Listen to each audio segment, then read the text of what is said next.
Hi all, Ernest അക്കാഡമിയുടെ മറ്റൊരു വീഡിയോയിലേക്ക് എല്ലാവർക്കും സ്വാഗതം.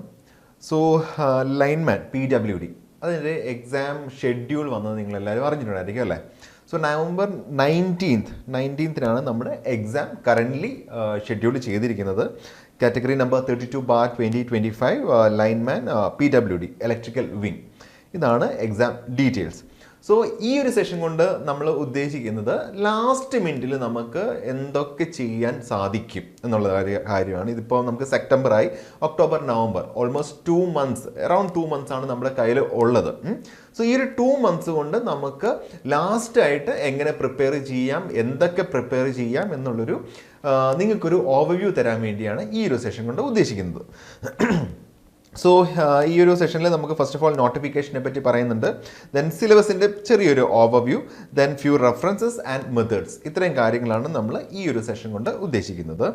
സോ ഓൾറെഡി എക്സാം ഡീറ്റെയിൽസ് പറഞ്ഞു. നമ്മുടെ കാറ്റഗറി നമ്പർ വരുന്നത് 32/2025 ആണ് വരുന്നത്. ലൈൻമാൻ PWD ആണ് department and electrical wing. And ഇതിൻ്റെ ക്വാളിഫിക്കേഷൻസ് വരുന്നത് certificate in electrical engineering, City and Guilds examination, MGTE or KGTE certificate and grade 3 certificates. ഇത്രയും കാറ്റഗറീസിലുള്ള കാൻഡിഡേറ്റ്സിനൊക്കെ അപ്ലൈ ചെയ്യാൻ സാധിക്കും. ആൻഡ് എക്സാം ഡേറ്റ് വന്നിരിക്കുന്നത് 19th November 2025 ആണ് എക്സാം ഡേറ്റും വന്നിരിക്കുന്നത്. ആൻഡ് നമ്മുടെ ഓൾറെഡി എക്സാം കലണ്ടർ റിലീസ് ചെയ്തതിൽ ഓൾമോസ്റ്റ് ഡിസ്ട്രിക്ട് വൈസ് ആണ് വന്നിരിക്കുന്നത്. 1800 വരെയുള്ള കാൻഡിഡേറ്റ്സ് ഉണ്ട്. ട്രിവാൻഡ്രം ഡിസ്ട്രിക്റ്റിലൊക്കെ 800 സംതിങ് ആണ് കാൻഡിഡേറ്റ്സ് വന്നിരിക്കുന്നത്.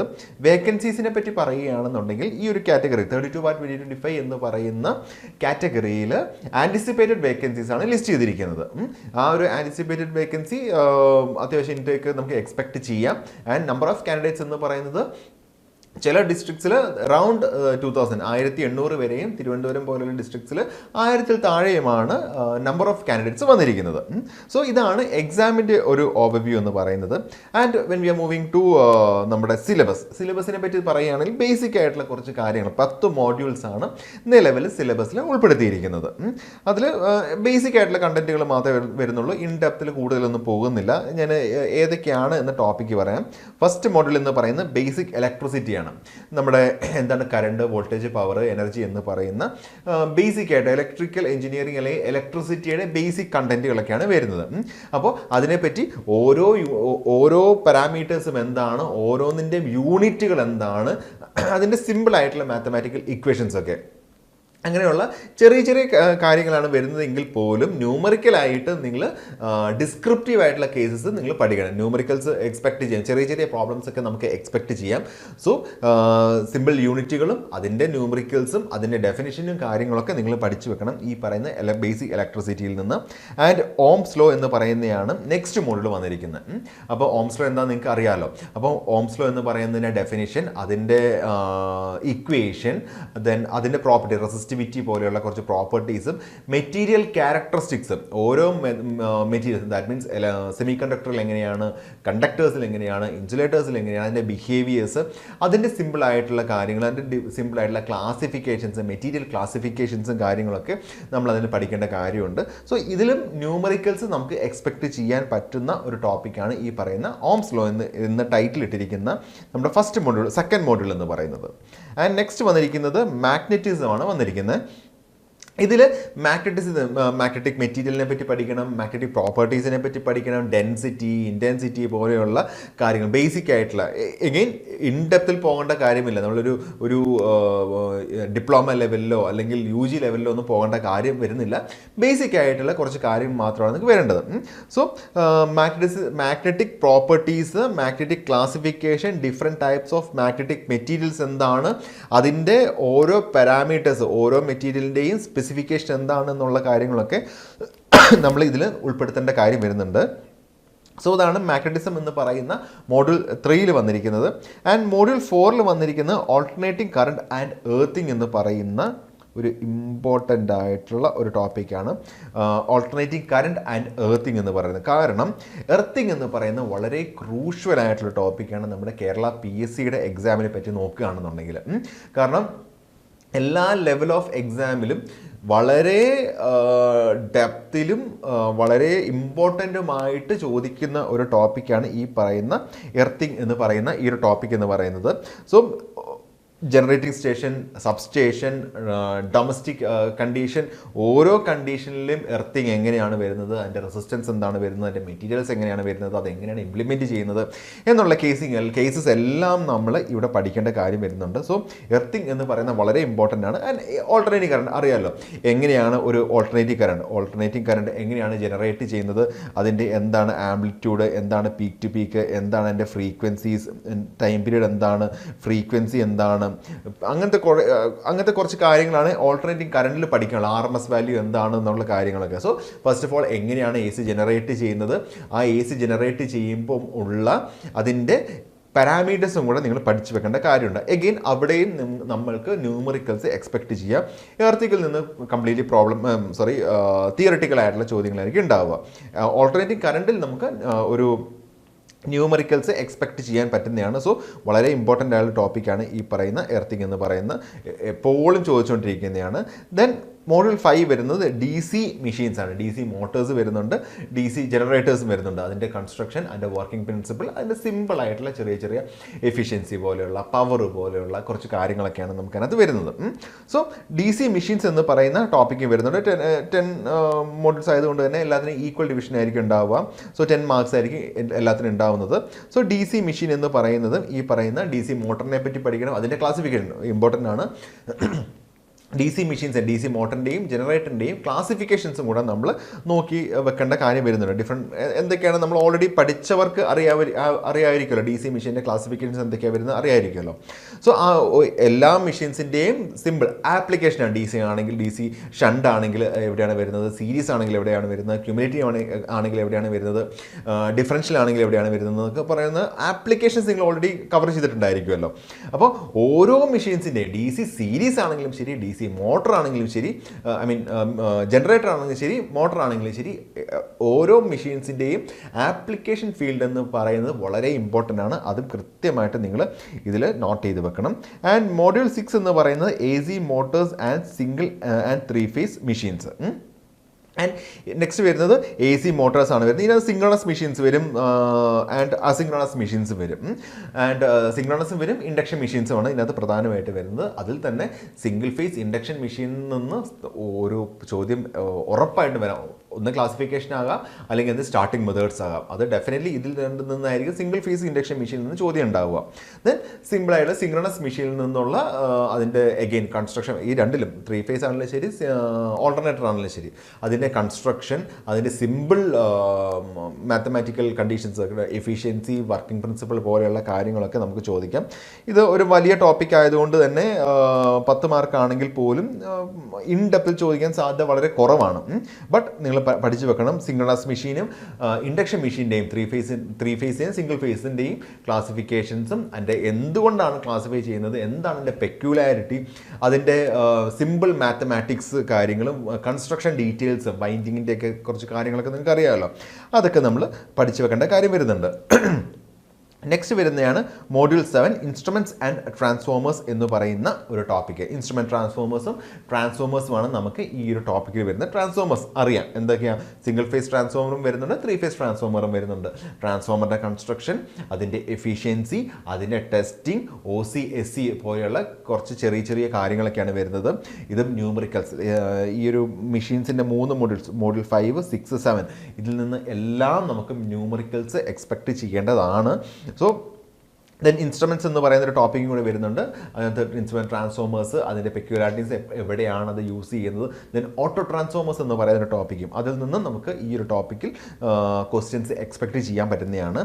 സോ മോഡ്യൂൾ 7 എന്ന് പറയുന്നത് മെഷീൻസ് തന്നെയാണ്. സോ മെഷീൻസ് ഇവിടെ 3 മോഡ്യൂൾസ്, മോഡ്യൂൾ 5, 6, 7 എന്ന് പറയുന്ന 3 മോഡ്യൂൾസ് ആയിട്ടാണ് ഈ പറയുന്ന മെഷീൻസ് എന്ന് പറയുന്ന സബ്ജക്റ്റ് ഇവിടെ കൊടുത്തിരിക്കുന്നത്. സോ എല്ലാത്തിൽ നിന്ന് ന്യൂമറിക്കൽസും എക്സ്പെക്റ്റ് ചെയ്യാം, തിയറിറ്റിക്കൽ ആയിട്ടുള്ള ചോദ്യങ്ങൾ എക്സ്പെക്ട് ചെയ്യാം. ഒരു 15 ക്വസ്റ്റ്യൻ എങ്കിലും ന്യൂമറിക്കൽസ് കാണുമെന്നാണ് എക്സ്പെക്ട് ചെയ്യുന്നത്. സോ കൃത്യമായിട്ട് പഠിക്കുക. 3 മോഡ്യൂൾസ് വളരെ ഇമ്പോർട്ടൻറ്റ്. മെഷീൻസ് എന്ന് പറയുന്നതിൽ ഏറ്റവും ഇമ്പോർട്ടൻ്റ് ആയിട്ടൊരു ടോപ്പിക്കാണ് മെഷീൻസ് നമ്മുടെ ഈ ഒരു സിലബസിൽ. സോ കൃത്യമായിട്ട് പഠിക്കുക. നെക്സ്റ്റ് വരുന്നത് മോഡ്യൂൾ 8 ആണ്. മോഡ്യൂൾ 8 എന്ന് പറയുന്നത് ഇലുമിനേഷൻ ആൻഡ് ബേസിക് ഇലക്ട്രോണിക്സ് എന്ന് പറയുന്ന ടോപ്പിക്കാണ് വരുന്നത്. ഇലുമിനേഷൻ നമ്മൾ PSCയുടെ നിലവിലുള്ള എല്ലാ എക്സാമിലും ഇലക്ട്രിക്കൽ ബേസ്ഡ് ആയിട്ടുള്ള എല്ലാ എക്സാമിലും ഇലുമിനേഷൻ വരുന്നതാണ്. അതിൻ്റെ കുറച്ച് 2 ലോസ് വരുന്നുണ്ട് അല്ലേ. ഇലുമിനേഷൻ്റെ 2 ലോ വരുന്നുണ്ട്. Then different types of illumination മെറ്റീരിയൽസിന് വരുന്നുണ്ട്. ഡിഫറെൻറ്റ് എന്താ ലൈറ്റിംഗ് സിസ്റ്റം, ഏതൊക്കെ ലൈറ്റുകളാണ് വരുന്നത്, ഏതൊക്കെ എന്താണ് ഗേഷ്യസ് മെറ്റീരിയലാണ് യൂസ് ചെയ്യുന്നത്, അതിൻ്റെ വർക്കിംഗ് പ്രിൻസിപ്പിൾ കാര്യങ്ങളൊക്കെ, അതിൻ്റെ ക്ലാസിഫിക്കേഷൻ, അതിൻ്റെ ലൂമിനസിനെ പറ്റിയുള്ള കുറച്ച് കാര്യങ്ങൾ, അതിൻ്റെ കുറച്ച് ഇക്വേഷൻസും കാര്യങ്ങളൊക്കെ വരുന്നുണ്ട്. കൂടുതലും തിയറിറ്റിക്കലാണ് ചോദിച്ച് കണ്ടിരിക്കുന്നത്. ബട്ട് ന്യൂമറിക്കൽസ് ചോദിക്കാനുള്ളൊരു സ്കോപ്പും ഒരു ടോപ്പിക്കാണ് ഈ പറയുന്ന ഇലുമിനേഷൻ എന്ന് പറയുന്ന ടോപ്പിക്ക്. ദെൻ വരുന്നത് ബേസിക് ഇലക്ട്രോണിക്സ് എന്ന് പറയുന്നതാണ്. അതിൻ്റെ ഇലക്ട്രോണിക്സിലായിട്ടുള്ള സിമ്പിളായിട്ടുള്ള PN ജംഗ്ഷൻ പോലെയുള്ള കാര്യങ്ങൾ, സെമി കണ്ടക്ടർ മെറ്റീരിയൽസിനെ പറ്റിയുള്ള കാര്യങ്ങൾ, അങ്ങനെയുള്ള ബേസിക് ആയിട്ടുള്ള ഒരു എൻട്രി ലെവലായിട്ടുള്ള കണ്ടൻറ്റുകളൊക്കെ നമുക്ക് ചോദിക്കാൻ സാധ്യതയുണ്ട് ഈ പറയുന്ന മോഡ്യൂൾ 8 എന്ന് പറയുന്ന ഇലുമിനേഷൻ ആൻഡ് ബേസിക് ഇലക്ട്രോണിക്സ് എന്ന് പറയുന്ന topic.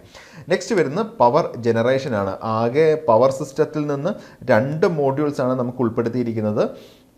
That is module number 9 and module number 10. അത് മോഡ്യൂൾ ഒരുമിച്ച് പറയാം, 2 ഒരുമിച്ച് നമുക്ക് പറയാം. പവർ ജനറേഷനും ട്രാൻസ്മിഷനും, ഡിസ്ട്രിബ്യൂഷന്, സ്വിച്ച് ഗിയർ, അതിനെപ്പറ്റിയൊന്നും നമ്മുടെ സിലബസിൽ നിലവിൽ ഉൾപ്പെടുത്തിയിട്ടില്ല. 2 modules power generation, different types of power generation, അതിൻ്റെ അഡ്വാൻറ്റേജസ്, അതിൻ്റെ കമ്പാരിസൺ, അതിൻ്റെ ഫ്യൂവൽ ഏതൊക്കെയാണെന്നുള്ള കാര്യമാണ് പ്രധാനമായിട്ട് ജനറേഷൻ എന്ന് പറയുന്ന ടോപ്പിക്കിൽ മോഡ്യൂൾ നമ്പർ 9 വരുന്നത്. അതിൻ്റെ കൂടെ തന്നെ നമ്മൾ പഠിക്കേണ്ടതാണ് മോഡ്യൂൾ നമ്പർ 10 എന്ന് പറയുന്ന ട്രാൻസ്മിഷൻ. ജനറേറ്റ് ചെയ്യുന്നു, ട്രാൻസ്മിറ്റ് ചെയ്യുന്നു. ഈ ട്രാൻസ്മിഷൻ്റെ കേസിൽ ലൈനിനെ പറ്റിയുള്ള കാര്യങ്ങൾ, അതിൻ്റെ ക്യാരക്ടറിസ്റ്റിക്സ്, അതിൻ്റെ മോഡലിംഗ്, ഇൻ ഡെപ്ത് മോഡലിംഗ് പോകുന്നില്ലെങ്കിലും അതിൻ്റെ പെക്യുലാരിറ്റീസും കാര്യങ്ങളൊക്കെയാണ് വേണ്ടി വരുന്നത്. സോ മോഡ്യൂൾ നമ്പർ 10 എന്ന് പറയുന്നത് ട്രാൻസ്മിഷനാണ്. Module number 9 and module number 10 എന്ന് പറയുന്നത് പവർ സിസ്റ്റത്തിനെ ബേസ് ചെയ്തിട്ടുള്ളതാണ്. സോ കോർ ആയിട്ട് നോക്കുകയാണെന്നുണ്ടെങ്കിൽ മോഡ്യൂൾ നമ്പർ 5, 6, 7 ആൻഡ് 9, 10 ഈ പറയുന്ന 5 മോഡ്യൂൾ പവർ സിസ്റ്റത്തിൽ നിന്നും മെഷീൻസിൽ നിന്നുമാണ് 50% ഓഫ് ദ സിലബസ് പ്രിപ്പയർ ചെയ്തിരിക്കുന്നത്. പിന്നെ വരുന്നത് normal basic electricity, Ohm's law, magnetism, AC and earthing and illumination. പിന്നെ ഉള്ളത് വളരെ വേഗമായിട്ട് വരുന്ന നമ്മൾ ഫസ്റ്റ് ഇയറിലൊക്കെ പഠിക്കുന്ന ബേസിക് ആയിട്ടുള്ള ടോപ്പിക്കുകളൊക്കെയാണ് ബാക്കി ടോപ്പിക് എന്ന് പറയുന്നത്. സോ കോർ സബ്ജക്റ്റിന് 50 മാർക്ക്, മെഷീൻസിനും പവർ സിസ്റ്റത്തിനും 50% മാർക്കാണ് ഈ സിലബസിൽ ഉൾപ്പെടുത്തിയിരിക്കുന്നത്. സോ ബേസിക് മാത്രം പഠിച്ചാൽ പോരാ, നമ്മുടെ സബ്ജക്റ്റ് നമ്മൾ തറവായിട്ട് വെക്കണം. മെഷീൻസ് ആൻഡ് പവർ സിസ്റ്റം എന്ന് പറയുന്ന ഈ 2 സബ്ജക്റ്റുകൾ കൃത്യമായിട്ട് സിലബസിൽ പെറിഫറലായിട്ട് മാത്രമേ പോയിട്ടുള്ളെങ്കിൽ പോലും നിങ്ങൾ ഡെപ്തിൽ തന്നെ പഠിക്കണം. കാരണം നമുക്ക് ഈ ഒരു 50 ക്വസ്റ്റ്യൻ, നമുക്ക് 50 ക്വസ്റ്റ്യൻസും ക്രാക്ക് ചെയ്യാൻ പറ്റുന്ന രീതിയിൽ തന്നെ നിങ്ങൾ പ്രിപ്പയർ ചെയ്യണം. 50 ക്വസ്റ്റ്യനിൽ അറ്റ്ലീസ്റ്റ് ഒരു 40 ക്വസ്റ്റ്യനെങ്കിലും നിങ്ങൾ സോൾവ് ചെയ്യണം. അറ്റ്ലീസ്റ്റ് 40 ക്വസ്റ്റ്യനെങ്കിലും നിങ്ങൾക്ക് സോൾവ് ചെയ്യാൻ സാധിക്കണം. എന്നാൽ മാത്രമേ നമുക്കൊരു ടോപ്പ് ലെവലിൽ എത്താൻ സാധിക്കുള്ളൂ. സോ ഈ ഒരു സിലബസിൽ ഫോക്കസ് ചെയ്തിരിക്കുന്നത് നമ്മുടെ ഇലക്ട്രിക്കൽ എഞ്ചിനീയറിംഗിലെ മെഷീൻസും പവർ സിസ്റ്റമാണ് ഫോക്കസ് ചെയ്യുന്നത് മനസ്സിലാക്കുക. ബാക്കി 5 മോഡൽസ് ബേസിക്സ് ആണ്. നിങ്ങൾക്ക് ഓൾറെഡി എല്ലാവർക്കും അറിയാവുന്ന തന്നെ ബേസിക് സബ്ജക്റ്റുകളാണ് ബാക്കി 50% വന്നിരിക്കുന്നത്. സോ ഇതാണ് നമ്മുടെ ഈ ഒരു എക്സാമിന് വേണ്ടിയുള്ള സിലബസിൻ്റെ ഒരു ഓവർവ്യൂ എന്ന് പറയുന്നത്. നിങ്ങൾക്കൊരു ബേസിക് ഐഡിയ കിട്ടിയെന്ന് വിചാരിക്കുക. ഇപ്പോൾ നമുക്കൊരു 2 മന്ത്സാണ് കയ്യിൽ ഉള്ളതെങ്കിൽ പോലും ഈ 2 മന്ത്സ് കൊണ്ട് തന്നെ നിങ്ങൾക്ക് കവർ ചെയ്യാൻ പറ്റുന്ന ഒരു ടോപ്പിക്കുകളാണ് ഈ പറയുന്ന 10 മോഡ്യൂൾസ്. നിങ്ങൾക്ക് കവർ ചെയ്യാൻ പറ്റുന്ന ടോപ്പിക്കുകളാണ്. കവർ ചെയ്യുമ്പോൾ മെഷീൻസും പവർ സിസ്റ്റവും തന്നെ ഫോക്കസ് ചെയ്യാൻ ശ്രമിക്കുക. ഓക്കെ, സോ സപ്പോസ് ഇനി തുടങ്ങാനുള്ളവർ ഉണ്ടെന്നുണ്ടെങ്കിൽ, ഇപ്പോൾ സെപ്റ്റംബർ ആണ്, ഇനിയും തുടങ്ങാത്തവർ ഉണ്ട് എന്നുണ്ടെങ്കിൽ ഒരു സിമ്പിൾ സ്ട്രാറ്റജി നിങ്ങൾ അപ്ലൈ ചെയ്യുക. അറ്റ്ലീസ്റ്റ് ഒരു 3 hours സ്പെൻഡ് ചെയ്യാൻ പറ്റുന്ന രീതിയിൽ നിങ്ങൾ ഇപ്പോഴേ പ്ലാൻ ചെയ്യുക. സിലബസ് പ്രിൻ്റ് ഔട്ട് എടുത്ത് വെച്ച് ഇൻഡിവിജ്വലായിട്ട് ഓരോ മോഡ്യൂൾസും റെഫർ ചെയ്യുക. ഓരോ മോഡ്യൂൾസും നിങ്ങളുടെ കേപ്പബിലിറ്റി അനുസരിച്ച് റെഫർ ചെയ്തതിന് ശേഷം പ്രയോറിറ്റൈസ് ചെയ്യുക. ഏത് സ്റ്റാർട്ട് ചെയ്യണമെന്ന് നിങ്ങൾ പ്രയോറിറ്റൈസ് ചെയ്യുക. അതനുസരിച്ച് കൊണ്ട് തന്നെ നിങ്ങൾ സ്റ്റാർട്ട് ചെയ്യുക. ആ മെഷീൻസിനും പവർ സിസ്റ്റത്തിനും പ്രയോറിറ്റി കൊടുത്തുകൊണ്ട് നിങ്ങൾ സ്റ്റാർട്ട് ചെയ്ത് 2 കൂടെ മിക്സ് ചെയ്ത് മെഷീൻസ് പഠിക്കുന്നു, ബേസിക്സ് പഠിക്കുന്നു, ദെൻ അല്ലെങ്കിൽ പവർ സിസ്റ്റം പഠിക്കുന്നു, ബേസിക്സ് പഠിക്കുന്നു, എല്ലാം കൂടെ മിക്സ് ചെയ്ത് രണ്ടും കൂടെ മിക്സ് ചെയ്തുകൊണ്ട് തന്നെ മുന്നോട്ട് പോകുക. First of all syllabus analyse ചെയ്യുക, മോഡ്യൂൾസിന് വെയിറ്റേജ് കൊടുക്കുക, സ്റ്റഡി മെറ്റീരിയൽസ്. അപ്പോൾ ഓൾറെഡി നമ്മുടെ കോഴ്സസ് ഒക്കെ റണ്ണിങ് ആണ്. സോ ഇനിയും ജോയിൻ ചെയ്യാത്തവരുണ്ട് എന്നുണ്ടെങ്കിൽ ജോയിൻ ചെയ്ത് മെറ്റീരിയൽസ് അക്വയർ ചെയ്ത് ആ മെറ്റീരിയൽസിനെ ഫോക്കസ് ചെയ്തുകൊണ്ട് തന്നെ പഠിച്ച് തുടങ്ങുക. വൺസ് പഠിച്ചു തുടങ്ങിയതിന് ശേഷം നിങ്ങൾ മാക്സിമം ക്വസ്റ്റ്യൻസ് അറ്റൻഡ് ചെയ്യുക. എപ്പോഴും പറയുന്നതാണ്, എല്ലാ ടോപ്പിക്കിൽ നിന്നും മാക്സിമം ചോദ്യങ്ങൾ, മെഷീൻസിൻ്റെ പവർ സിസ്റ്റത്തിൻ്റെയൊക്കെ കടലുപോലെ ക്വസ്റ്റ്യൻസും മെറ്റീരിയൽസൊക്കെ അവൈലബിൾ ആണ്. മാക്സിമം ക്വസ്റ്റ്യൻസ് വർക്കൗട്ട് ചെയ്യുക. വീക്ക്ലി, ഇപ്പോൾ വീക്ക്ലി എന്ന് പറയുമ്പം ഒരു 2 months എന്ന് പറയുമ്പോൾ ഓൾമോസ്റ്റ് 8 വീക്ക് 7 വീക്കൊക്കെ ആയിരിക്കും നിങ്ങൾക്ക് മിച്ചമുള്ളത്. ഈ ഒരു വീക്ക്ലി വൺസ് എങ്കിലും റിവൈസ് ചെയ്യുക. ഒരു 7 തവണയെങ്കിലും റിവൈസ് ചെയ്യാനുള്ള രീതിയിൽ മുന്നോട്ട് പോകുക. അറ്റ്ലീസ്റ്റ് 5 തവണയെങ്കിലും റിവൈസ് ചെയ്യാനുള്ള ഒരു പ്ലാനിങ് നിങ്ങളുടെ മനസ്സിൽ ഉണ്ടായിരിക്കണം. Then maximum previous year question papers, ഇപ്പം ലൈൻമാൻ്റെ ഒക്കെ ആണെങ്കിൽ ഇഷ്ടംപോലെ ക്വസ്റ്റ്യൻ പേപ്പേഴ്സ് അവൈലബിൾ ആണ്. ഡിസ്ട്രിക്ട് വൈസ് തന്നെ എക്സാം നടക്കുന്നത് കൊണ്ട് തന്നെ ഒരുപാട് ക്വസ്റ്റ്യൻ പേപ്പേഴ്സ് നമുക്ക് അവൈലബിൾ ആണ്. ഓരോ ക്വസ്റ്റ്യൻ പേപ്പേഴ്സും എടുത്ത് ഡൗൺലോഡ് ചെയ്ത് പ്രാക്ടീസ് ചെയ്യുക. ഒന്ന് ടൈം മാനേജ്മെൻറ്റും കിട്ടും, 2 നെഗറ്റീവ് എലിമിനേറ്റ് ചെയ്യാനുള്ള കേപ്പബിലിറ്റിയും കിട്ടും. കൂടുതൽ ക്വസ്റ്റ്യൻസ് നമ്മുടെ അറിവിലോട്ട് വരികയും ചെയ്യും. ഇത്രയും ലിമിറ്റഡ് ആയിട്ടുള്ള സിലബസ് ആയതുകൊണ്ട് തന്നെ നമ്പർ ഓഫ് ക്വസ്റ്റ്യൻസ് എന്ന് പറയുന്നത്, അല്ലെങ്കിൽ ഒരു ഡൈവേഴ്സിറ്റി എന്ന് പറയുന്നത് വളരെ കുറവായിരിക്കും. ലിമിറ്റഡ് റീജിയനിൽ നിന്നുള്ള ക്വസ്റ്റ്യൻസ് മാത്രമേ ഉണ്ടാവുള്ളൂ. അതുകൊണ്ട് തന്നെ മാക്സിമം പ്രീവിയസ് ഇയർ ക്വസ്റ്റ്യൻ പേപ്പേഴ്സും മാക്സിമം ചെയ്യാൻ ശ്രമിക്കുക. കുറച്ച് റെഫറൻസസ് പറയുകയാണെങ്കിൽ എപ്പോൾ ഇലക്ട്രിക്കലിൻ്റെ പ്രൈമറി ആയിട്ടുള്ള റെഫറൻസ് ഞാൻ സജസ്റ്റ് ചെയ്യുന്നത് JB ഗുപ്തയുടെ ടെക്സ്റ്റ് തന്നെയാണ്. പ്രൈമറി ആയിട്ടുള്ള ഒരു റെഫറൻസ് സജസ്റ്റ് ചെയ്യുന്നത് ഫോർ MCQs. കാരണം അത് ഡിസ്ക്രിപ്റ്റീവ് ഉണ്ട്, ഒബ്ജക്റ്റീവ് ക്വസ്റ്റ്യൻസും പ്രൊവൈഡ് ചെയ്യുന്നുണ്ട്. ദെൻ ചാന്ദ് പബ്ലിക്കേഷൻസിൻ്റെ മെറ്റീരിയൽസ് അവൈലബിൾ ആണ്. ദെൻ നമ്മൾ പ്രൊവൈഡ് ചെയ്യുന്ന MCQസും കാര്യങ്ങളെല്ലാം അവൈലബിൾ ആണ്. നമ്മൾ MCQs പ്രൊവൈഡ് ചെയ്യുന്നുണ്ട്, എക്സാംസ് പ്രൊവൈഡ് ചെയ്യുന്നുണ്ട്, ക്വസ്റ്റ്യൻ ബാങ്ക്സ് എല്ലാം പ്രൊവൈഡ് ചെയ്യുന്നുണ്ട്. സോ നമ്മൾ പ്രൊവൈഡ് ചെയ്യുന്നതും അവൈലബിൾ ആണ്. സോ JB ഗുപ്തയുടെയും ചാന്ദ് പബ്ലിക്കേഷൻസിൻ്റെയും നമ്മുടെ ക്വസ്റ്റ്യൻ സെറ്റുകളും നിങ്ങൾ യൂട്ടിലൈസ് ചെയ്യുക, മാക്സിമം യൂട്ടിലൈസ് ചെയ്യാൻ ശ്രമിക്കുക. ആൻഡ് ഫ്രീ കുറച്ച് സൈറ്റ് സജസ്റ്റ് ചെയ്യുകയാണെങ്കിൽ textbook.com പോലെയുള്ള സൈറ്റ് നല്ല സ്റ്റാൻഡേർഡ് സൈറ്റാണ്. ഫ്രീ സബ്സ്ക്രിപ്ഷൻ ഉള്ളതാണ്. രജിസ്റ്റർ ചെയ്യേണ്ട കാര്യം മാത്രമേ ഉള്ളൂ. ഒരുപാട് ക്വസ്റ്റ്യൻസ് അവൈലബിൾ ആണ്. പ്രീവിയസ് എക്സാംസും അതിനകത്ത് അവൈലബിൾ ആണ്. ദെൻ എക്സാം വേദി ഉണ്ട്, സാൻ ഫൗണ്ടറി ഉണ്ട്, electrical for you, Bharat skill and objective books. ഇതിൽ ഞാൻ എപ്പോഴും പ്രൈമറി ആയിട്ട് പറയുന്നത് textbook.com ആണ്. കാരണം ഓൾ ഇന്ത്യ വൈസ് ആയിട്ടുള്ള ഒരുപാട് ക്വസ്റ്റ്യൻ പേപ്പേഴ്സ് ഒക്കെ അതിൽ ഫ്രീ ആയിട്ട് അവൈലബിൾ ആണ്. സോ അത് നിങ്ങൾ മാക്സിമം യൂട്ടിലൈസ് ചെയ്യാൻ ശ്രമിക്കുക. ആൻഡ് നിലവിൽ നമ്മുടെ കോഴ്സ് റണ്ണിങ് ആണ്. ലൈൻമാൻ്റെ കോഴ്സ് നിലവിൽ റണ്ണിങ് പൊയ്ക്കൊണ്ടിരിക്കുകയാണ്. സപ്പോസ് നിങ്ങൾക്ക് ഇനിയും അവസരമുണ്ട് ജോയിൻ ചെയ്യാൻ. ഇപ്പോൾ ഓൾറെഡി 2 months ഉണ്ടെന്ന് പറഞ്ഞു, ഓൾമോസ്റ്റ് 7 weeks ഉണ്ടെന്ന് ഞാൻ പറഞ്ഞു അല്ലേ. അപ്പം ഇനിയാണെങ്കിലും ജോയിൻ ചെയ്യാൻ താല്പര്യമുള്ളവരുണ്ട് എന്നുണ്ടെങ്കിൽ, അല്ലാന്നുണ്ടെങ്കിൽ ഈ ഒരു കോഴ്സിനെ പറ്റി സംശയമുള്ളവരുണ്ടെന്നുണ്ടെങ്കിൽ താഴെ പ്രൊവൈഡ് ചെയ്തിരിക്കുന്ന കോൺടാക്ട് നമ്പറിൽ നിങ്ങൾ കോൺടാക്ട് ചെയ്ത് നോക്കുക. ദെൻ ലിമിറ്റഡ് ടൈം ആണ് എന്ന് വിചാരിച്ചുകൊണ്ട് ഒരിക്കലും ജോയിൻ ചെയ്യാതിരിക്കരുത്. കാരണം അഗെയിൻ പറഞ്ഞു 1000 to 2000 മെമ്പേഴ്സ് ആണ്, ഐ മീൻ കാൻഡിഡേറ്റ്സ് ആണ് ഇപ്പം നിലവിൽ അപ്ലൈ ചെയ്തിരിക്കുന്നത്. ഇൻടേക്ക് കൂടാൻ സാധ്യതയുള്ളത് കൊണ്ട് തന്നെ ഈ ഒരു ഓപ്പർച്യൂണിറ്റി നിങ്ങൾ യൂട്ടിലൈസ് ചെയ്യുക. മാക്സിമം ഓപ്പർച്യൂണിറ്റി യൂട്ടിലൈസ് ചെയ്യാൻ ശ്രമിക്കുക. ഇപ്പോഴേ പഠിച്ചു തുടങ്ങുക. ഇന്നിപ്പം സെപ്റ്റംബർ 2021 ആണ് ഇന്ന് വരുന്നത്. സോ വിത്തിൻ 2 months നിങ്ങൾക്ക് ഈസി ആയിട്ട് ക്രാക്ക് ചെയ്യാൻ പറ്റുന്ന ഒരു എക്സാം ആണ്. കാരണം വലിയ സിലബസ് അല്ല, മെയിൻലി ഫോക്കസ് ചെയ്തിരിക്കുന്നത് ബേസിക്സിലും മെഷീൻസിലും പവർ സിസ്റ്റത്തിലും മാത്രമാണ് ഫോക്കസ് ചെയ്തിരിക്കുന്നത്. വേറെ ഒരു സബ്ജക്റ്റും വരുന്നില്ല. അതുകൊണ്ട് തന്നെ നിങ്ങൾക്ക് ക്രാക്ക് ചെയ്യാൻ പറ്റുന്ന ഒരു എക്സാം ആയതുകൊണ്ട് തന്നെ ഇന്ന് തന്നെ നിങ്ങൾ ട്രൈ ചെയ്ത് തുടങ്ങുക, പഠിച്ചു തുടങ്ങുക, എക്സാം അറ്റൻഡ് ചെയ്ത് തുടങ്ങുക, മോക്ക് ടെസ്റ്റുകൾ ചെയ്ത് തുടങ്ങുക, പ്രാക്ടീസ് ചെയ്യുക. അപ്പോൾ എല്ലാവർക്കും ഓൾ ദി ബെസ്റ്റ്. എല്ലാവർക്കും ഈ ഒരു ലൈൻമാൻ്റെ എക്സാം ക്രാക്ക് ചെയ്യാൻ സാധിക്കട്ടെ എന്ന് പറയുകയാണ്. എല്ലാവർക്കും all the best. Thank you.